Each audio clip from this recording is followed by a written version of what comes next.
Hola, soy su profesora Yela Iprea de lenguaje. Explicaremos la guía número 8 para segundo medio. Recordemos que hemos estado trabajando con los medios masivos de comunicación, luego trabajamos con la publicidad y la propaganda, enfocándonos principalmente en los recursos lingüísticos y no lingüísticos que aparecen en los distintos tipos de textos que encontramos en los medios masivos de comunicación, principalmente el reportaje y el lenguaje publicitario propagandístico.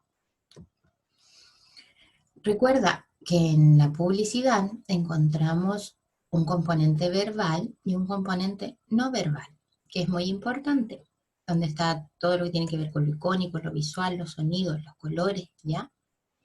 Y estos dos elementos se complementan entre sí para transmitir un mensaje propagandístico o publicitario, que es lo que hemos trabajado en las últimas guías. Recuerda que en el lenguaje, en general, nosotros tenemos dos planos. El plano denotativo, que es lo que las palabras significan realmente, y luego tenemos el plano connotativo, que es lo que socialmente se puede entender por una expresión, que va a depender del contexto en el que estamos y de la intención que tenemos al comunicar algo. Por lo tanto, connotar es sugerir. Lo utilizamos cuando comunicamos información, pero sobre todo queremos comunicar emociones y sentimientos. Le otorgamos un carácter simbólico a lo que estamos expresando. Dentro del lenguaje connotativo podemos encontrar las figuras literarias o el lenguaje figurado. Por lo tanto, cuando utilizamos el plano connotativo o el lenguaje de manera connotativa, le estamos dando un sentido estético a lo que estamos expresando. ¿Qué quiere decir esto? Que buscamos embellecer lo que expresamos a través de la palabra. Ejemplos del uso del lenguaje connotativo en estas expresiones que utilizamos o que has escuchado alguna vez de manera cotidiana. Aquí no cabe ni un alfiler. Se utiliza esa expresión no para decir que realmente no cabe ni un alfiler, sino para expresar que hay muchas personas o que estamos muy apretados. Otra expresión connotativa es el tiempo es oro. Cuando decimos que el tiempo es oro, no queremos decir realmente que el tiempo sea oro, sino expresar que el tiempo es valioso. Le otorgamos las características que tiene el oro al tiempo. También cuando decimos está en la flor de la vida, y queremos expresar que está en el mejor momento de la vida, que está gozando de juventud, etc. Así es que si te das cuenta, el lenguaje connotativo lo utilizamos en situaciones cotidianas, no solamente en la literatura. Y aquí entramos al lenguaje figurado o retórico, que es donde se utiliza este lenguaje connotativo.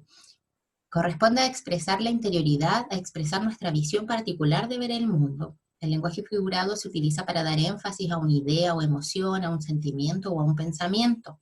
Por lo tanto, decimos que predomina la función expresiva o emotiva del lenguaje. Recuerda que existen distintas funciones dependiendo de en qué elemento de la comunicación está puesto el énfasis. En este caso, en el lenguaje figurado, lo que importa es lo que estamos expresando. Ahora vamos a revisar algunas figuras literarias que tú ya debes conocer, porque las has estudiado en años anteriores, pero las vamos a repasar.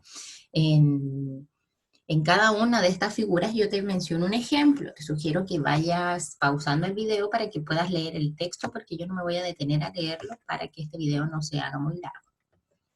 La primera figura es la metáfora, que es identificar un elemento con otro elemento en virtud de la semejanza que puede tener.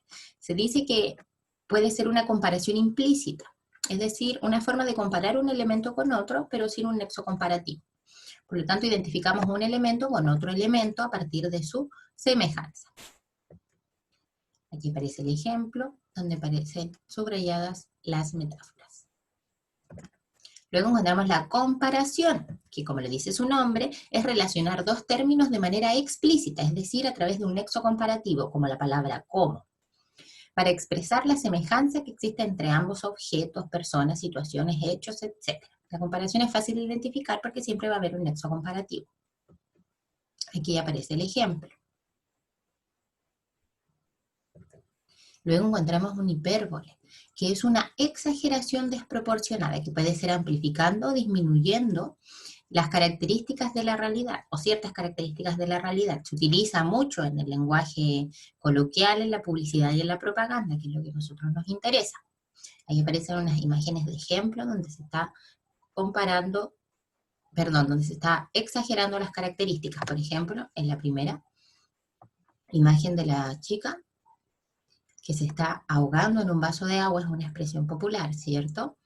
Cuando saco de la casa un bicho sin matarlo, es una exageración. Ahí el ejemplo en la poesía. Luego encontramos la figura literaria de la personificación, que es atribuir características o acciones humanas a animales o seres inanimados que no tienen la capacidad de realizarlas. Es decir, cuando atribuimos que ciertos elementos que no tienen características humanas se los atribuimos nosotros, como cantar, comer, bailar. Ahí en las imágenes aparecen ejemplos. Y aquí el ejemplo en la poesía.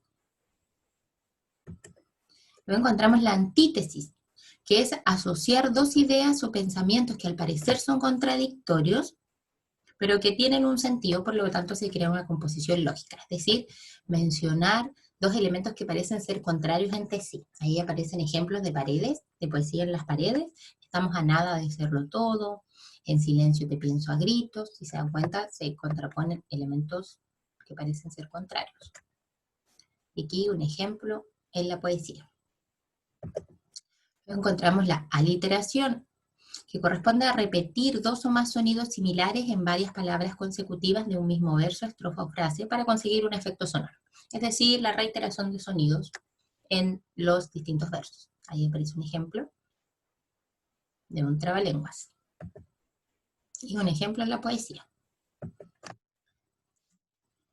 Luego, otra figura literaria es el epíteto, que es utilizar adjetivos que parecen innecesarios de mencionar porque están incorporados en la palabra que se está utilizando, pero se hace para enfatizar aquellas cualidades que son intrínsecas de un elemento. Por ejemplo, cuando decimos roja sangre, duro mármol, negro carbón, blanca nieve o feroces tigres.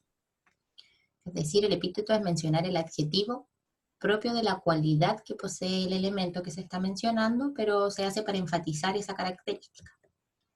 Luego la onomatopeya, que es simplemente representar el sonido de manera escrita. Se utiliza mucho en el cómic. Luego tenemos la figura literaria de la ironía, que quiere decir que decimos una cosa, pero queremos dar a entender lo contrario.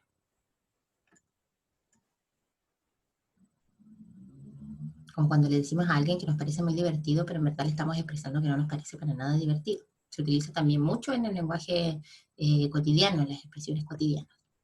Luego tenemos la figura literaria del hipérbato, que consiste en alterar el orden lógico gramatical de una oración para centrar la atención en un elemento en particular.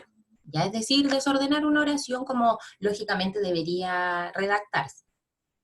Ahí les pongo de ejemplo a Yoda, ¿cierto? Este personaje de Star Wars, porque él todo el tiempo hace uso del hipérbato en la forma en que se expresa. Ahora, ¿por qué estamos viendo figuras literarias, recordando las figuras literarias? Porque las figuras literarias se presentan mucho en la publicidad y en la propaganda. Recuerda que en la publicidad y en la propaganda, aparte de tener los elementos verbales como los textos de apoyo o el eslogan, el uso de la segunda persona gramatical, el modo imperativo, ¿cierto? Además, las imágenes, los elementos no verbales, el elemento icónico es muy importante porque en un afiche publicitario, perdón, se debe comunicar a través de la imagen mucho más que a través de las palabras. Y aquí aparecen ejemplos de figuras literarias en la publicidad. La primera aparece una metáfora donde aparece un ramo de flores, pero en verdad son puños, que es una campaña en contra de la violencia. En el segundo hay una comparación. En el tercero hay una personificación. Y en el último, un hipérbato. Y ahora vamos a la guía. Primero tienes que activar tus aprendizajes y conocimientos previos, refiriéndote a qué recuerdas sobre las figuras literarias, porque esto ya lo has trabajado antes. Luego debes identificar las figuras literarias en la canción Latinoamérica de Calle 13. Yo te la pongo ahí en la guía. Y finalmente debes identificar las figuras literarias que están presentes en algunos afiches publicitarios y propagandísticos, justificando por qué identificaste esa figura y no otra. Y finalmente aparece un juego de fichas con respecto a las figuras literarias para que tú recortes y pegues y puedas ir ejercitando la identificación e interiorizando la definición de cada una de estas figuras. Nos seguimos viendo en las clases, en las consultas pedagógicas en línea. Cualquier duda o consulta, escríbeme al correo profesoryalay@gmail.com. Que estés muy bien, muchos cariños.